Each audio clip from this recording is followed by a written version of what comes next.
for a response after the storm. They're working with the National Guard to set up a shelter at the convention center. The governor also said that there's buses and coaches that are being spread across the state to come into New Orleans to move people if need be.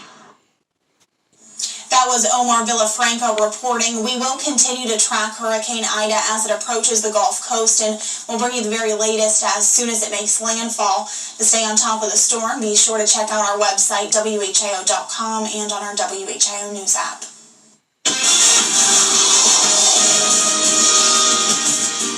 Chief Meteorologist McCall Vrydaghs has been tracking the storm's movement this entire day. Hurricane Ida is expected to make landfall Sunday as a Cat 4 hurricane.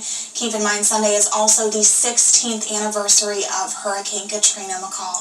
Yeah, that's right, Kayla. And while it was 16 years ago that same area was devastated by such a catastrophic hurricane, this one is going to be a little bit different. And we're keeping a very close eye on the track of this storm and how it's going to have an impact on the Gulf states. I want to show you a look here at some satellite imagery of Ida from the National Oceanic and Atmospheric Administration, and you can just see how large this storm system is. Right at the center there on that satellite imagery, you can see the well-defined eye of this hurricane that right now is a Category 2 storm. In the next 12 hours or so, we anticipate this to become a major hurricane and reach at least a Cat 4 strength by the time it makes landfall. So let's take a look at what is happening with Ida right now. Again, currently a Category 2 storm.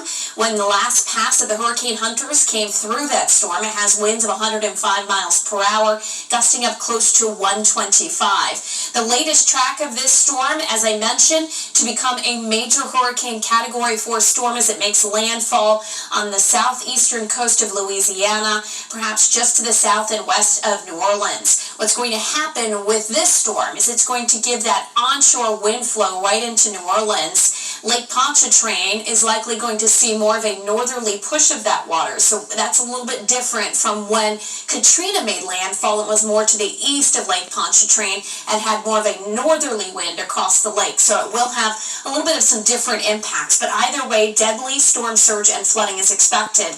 Making landfall tomorrow, and then that storm is going to move inland, bring a ton of rain throughout Louisiana and portions of Mississippi.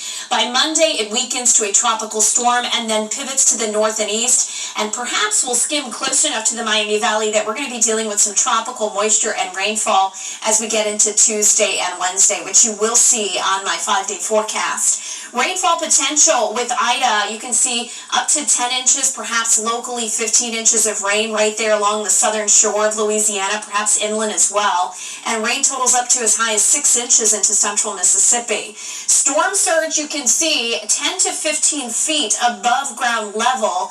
That is about 3 times the size of me, and I'm about 5'2".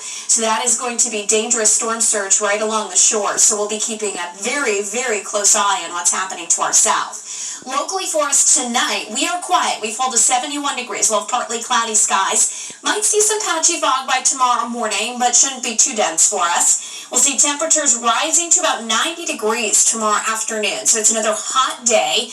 It will make another day, I think it's 7 in a row that we've hit 90 degrees in the Miami Valley. It will feel like the mid-90s with a few passing storms around. So here's Futurecast. I'll show you when those storms move in. Watch as we get past midnight. We just have a partly cloudy sky. We move into early tomorrow morning. A few isolated showers perhaps by daybreak. There's 8 a.m. As we get into the afternoon, here's midday. More cloud cover overhead. Past lunchtime, we increase the chance for some widely scattered but isolated showers and storms. Any storm may produce locally heavy rainfall and perhaps some gusty winds. Monday rolls in. We start to see some of that tropical moisture feeding northward. We have a cold front that's going to make its way in. Scattered showers and storms are expected, especially across the southern Miami Valley as we tap in to that moisture off to our south from the remnants of Ida. 5-day forecast as far as temperatures, you can see we do dip into the 70s by Tuesday and Wednesday as Ida passes to our south. We will look at more comfortable weather as it slides on by, lower humidity there, and then temperatures start to warm back up by the end of next week once we get past that rainfall, and by Thursday and Friday I see highs seasonable in the low 80s with a drier forecast. All right, McCall, thank you. Well, if you haven't heard already, the Columbus Zoo's newest baby Asian elephant